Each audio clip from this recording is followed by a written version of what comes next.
They say blood is thicker than water. But sometimes, water is what saves you from burning. Standing here in the afternoon sun, watching my husband laugh with his daughter.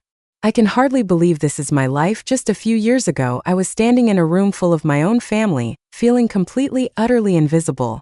A punchline to their cruel jokes. It took the most humiliating moment of my life to realize that sometimes, your real family are the strangers you meet in the darkest corners. I am Whitney.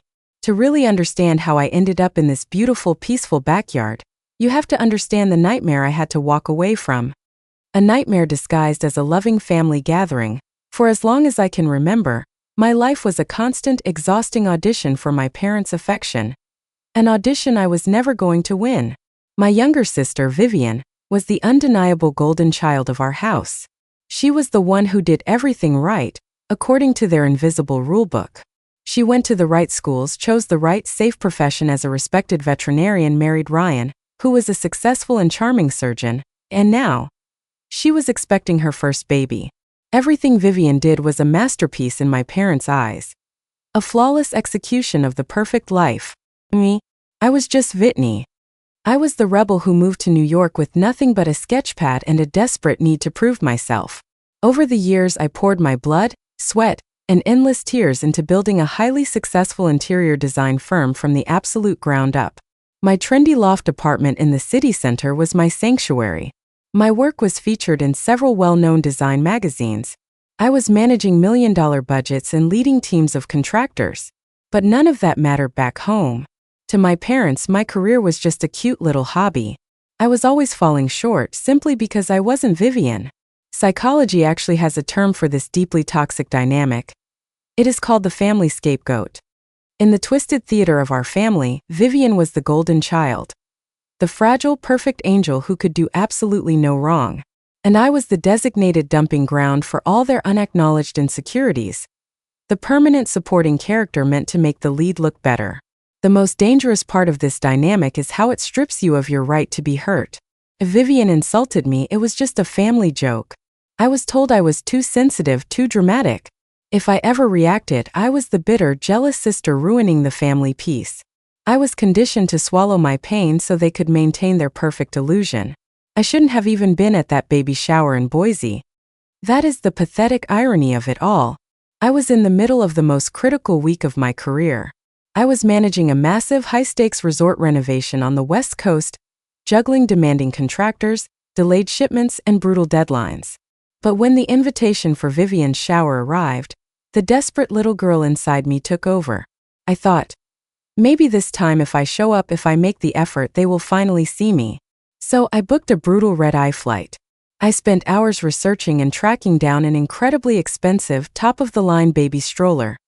I packed it carefully, surviving on 3 hours of sleep and bad airport coffee, stupidly believing that my massive sacrifice of time and energy would finally earn me a warm, genuine hug from my mother. When I finally pulled up to the posh venue in Boise, my hands were shaking. I had driven around the block 3 times just trying to calm my racing heart and practice my fake smile. When I walked through the doors, my mother was waiting. She didn't hug me. She didn't ask about my flight. She immediately pointed at her watch and criticized my timing. I lied and blamed the traffic, swallowing the bitter lump in my throat. Inside, the venue was suffocating. It was like stepping into a picture-perfect world that I was strictly forbidden from entering. White lilies and baby's breath adorned every single corner, and a massive, ridiculous banner welcomed baby Max. It was flawless and entirely fake. The moment I stepped further into the room, the interrogation began. I was immediately bombarded with passive-aggressive questions about my life. Aunt Martha cornered me by the dessert table, her eyes scanning me with pity, asking why a pretty girl like me was still struggling with her relationship status. She asked if my career was keeping me from finding a real purpose. I smiled so hard my cheeks ached, deflected with polite talk about my latest design project, and desperately managed to escape across the room to find my sister. When I finally reached Vivian, she was holding court on a velvet chair. I handed over my massive, carefully wrapped gift, the stroller that cost me a small fortune. I waited for a smile, a thank you, anything. She barely glanced at it. She just muttered a lukewarm, dismissive response, clearly annoyed that I had interrupted her conversation, and pushed the box aside as if it were cheap drugstore lotion. The baby shower games that followed only made me feel more deeply alienated. I sat there like a fish completely out of water. Women were passing around baby food, sharing intimate motherhood memories, laughing over ultrasound pictures, and I had absolutely nothing to contribute. I was invisible again. My cousin Sarah leaned over and loudly offered to set me up with a divorce guy she knew from her gym, loudly proclaiming that I shouldn't be too picky at my age. I politely declined, staring at my lap, wishing the floor would open up and swallow me whole.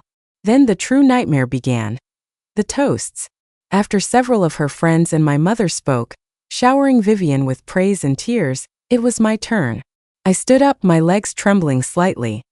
I raised my glass and gave a short, sincere, and loving toast to her and Ryan, wishing them all the happiness in the world. Kept it classy. Kept it kind. I handed the microphone back, thinking I had survived the worst of it. But Vivian wasn't finished. Wearing this sweet, venomous, perfectly calculated smile, she snatched the microphone back from the host. She stood up, looked right at me and said, "Thank you, Whitney. You know, growing up, everyone always thought you would be the first to get married and have kids. But here I am, beating you to it. Honestly, with your track record, maybe you should think about looking into some intense fertility treatments before it's entirely too late, and you dry up completely." The room went dead silent. The kind of heavy, suffocating silence where you can hear your own heart breaking. And then a few uncomfortable chuckles broke out. Then more chuckles. My own family, laughing at my public humiliation. Many people might wonder how a successful CEO, a woman who commands boardrooms in New York, could completely crumble over a bad joke at a party. It is a psychological phenomenon called trauma regression. In that crowded room, I was no longer a successful business owner. I was not the woman whose designs were on magazine covers. The moment those people laughed, my brain snapped back to being an unloved, helpless 10-year-old child again. All my worldly achievements became completely meaningless, because deep down, I was still just a desperate kid holding up a useless trophy, begging for my parents to look at me. And when they chose to laugh instead of protect me, my carefully constructed confidence completely disintegrated. I couldn't breathe. My chest was tight, my vision blurred with hot, stinging tears. I muttered a quiet excuse to the person next to me and practically ran toward the glass doors leading to the garden. I stumbled outside into the fresh air, found a secluded stone bench behind a large oak tree, and just broke down. I cried for the flight, I cried for the expensive gift, I cried for the sister I never really had, and I cried for the mother who never defended me. I was sitting there, wiping mascara off my cheeks, when a tiny, gentle voice broke the silence. "Are you okay?" I looked up, startled. Standing there was a little girl, maybe 5 years old, with a chaotic halo of curly red hair and big, soulful brown eyes.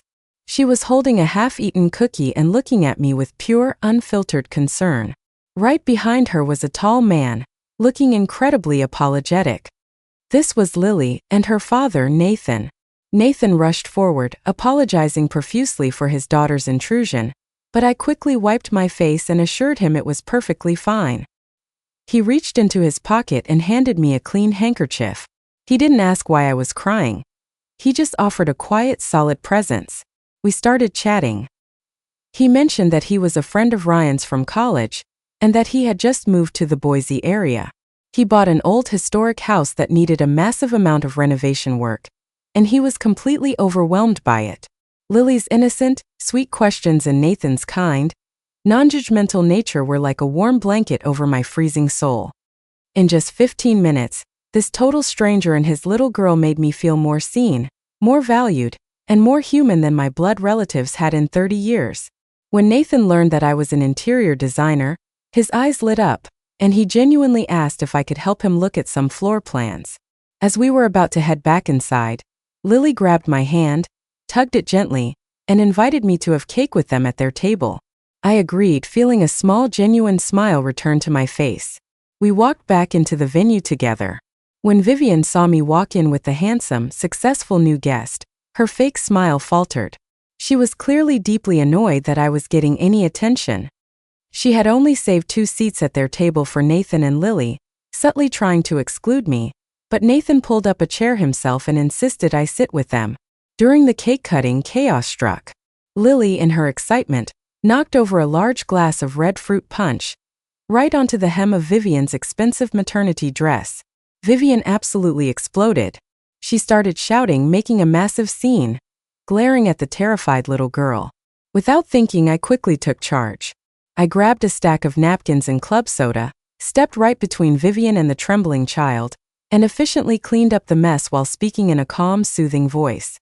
I assured Vivian it would completely wash out, diffusing the tension instantly. Nathan stood there, holding Lily, looking at me with this profound, quiet respect. He was amazed by my calmness in the face of my sister's irrational rage. As the party finally wound down and people started leaving, Nathan turned to me. He asked if he could call me professionally to consult on his new house. I was about to give him my card, but before I could even open my purse, Vivian literally shoved herself between us. She grabbed Nathan by the arm, whisking him away under the ridiculous pretense of needing to discuss a highly urgent patient case with Ryan. It was so transparent, so pathetic. But as Nathan was dragged away, Lily stayed behind for a second. She tugged on my dress, looked up at me and whispered, "My daddy really likes you. He wrote your name on his hand so he wouldn't forget it." I was still smiling about that when I went to the back room to help my mother pack up the leftover gifts. Suddenly, Vivian stormed in and cornered me. She slammed the door shut and accused me, screaming at the top of her lungs, that I was deliberately trying to steal her spotlight. She accused me of flirting aggressively with her husband's wealthy friend just to ruin her special day. I was completely furious. The injustice of it all boiled over, and we ended up in a massive, heated argument. I threw every ounce of my frustration at her, and then my mother intervened. Did she calm us down? No. She looked right at me, her face hard, and sided with Vivian. As always, "She is pregnant, Whitney. How can you be so incredibly selfish on her day? Just apologize to your sister and let it go." Something inside me finally permanently snapped. In that exact moment, looking at my mother defending the daughter who had publicly humiliated me just an hour ago, I realized a profound and bitter truth. People will constantly use the word family as a heavy shield to protect their own toxic behavior. They demand endless tolerance because of shared DNA. But tolerance should only be reserved for those who actually respect you. Family is a two-way street. If you refuse to protect me when I am bleeding, you do absolutely not have the right to demand my loyalty when it is convenient for you. Walking away from them right then wasn't a tantrum. It was the ultimate, necessary act of setting a boundary. Giving up the false hope that my parents would ever love me the way they loved Vivian felt like a death. But it was a necessary grief. Saying no to their toxic environment was the loudest, strongest yes I had ever spoken to my own dignity. I didn't owe them my warmth if it meant setting myself on fire. I dropped the box I was holding.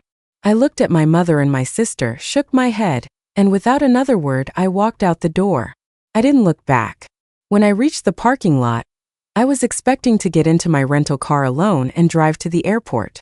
But standing there, leaning against his car, were Nathan and Lily. They were waiting for me. Nathan took one look at my face and asked if I wanted to go get some ice cream with them. I left my family behind and I went to get ice cream.